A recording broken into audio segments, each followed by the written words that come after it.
Yeah, I had the first AstraZeneca, and I'm hoping to get a Pfizer today. As of Thursday, Quebecers 40 plus can move up their appointments for their second dose. Those 45 plus who had received AstraZeneca as their first shot were already able to come to walk-in clinics like this one here at the Bill Durnan Arena in Montreal's Côte-des-Neiges NDG. Wednesday, a message on the province's COVID site recommended they opt for Pfizer or Moderna, saying mixing and matching vaccines may produce a better immune response, but by Thursday morning, the health minister apologizing, calling it a communication error stemming from a misinterpretation of advice from the province's immunization committee. It left many confused, Dubé saying that the choice of whether to opt for a different second dose remains a personal one, and he's chosen to receive 2 doses of AstraZeneca.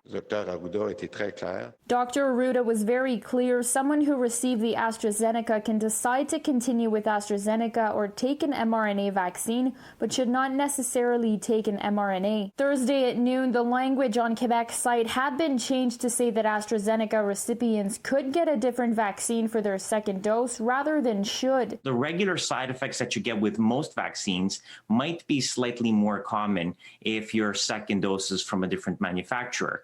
That suggests that you're actually getting a more robust immune response, which is why people are sort of recommending or saying that this is a potentially beneficial strategy. To me, it's important to continue the same one you get the first time. It's really too soon to say to get 2 different kinds of vaccines. I would just be very cautious about doing that. Others seeing it as an opportunity to get an mRNA vaccine after receiving AstraZeneca as a first dose. They're not clear on I think the possibility drops tremendously, but still there's a possibility of having some of the the blood clots that you can get.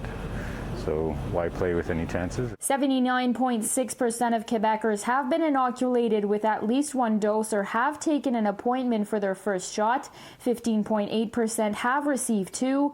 By June 23rd, the final age group will open up to allow all adults in the province to move up their next vaccine appointments, but Quebec now expected to receive 600,000 fewer doses than initially announced for the month of July. If your second dose was AstraZeneca, the same as your first, it's unlikely to have a major impact on you. It does still work. You are still immune, so you can be confident in that. There's professionals out there that are obviously deciding on what's good for the public, and I'm assuming that they're definitely doing the right thing for us. In Montreal, Samsara Rainville, City News.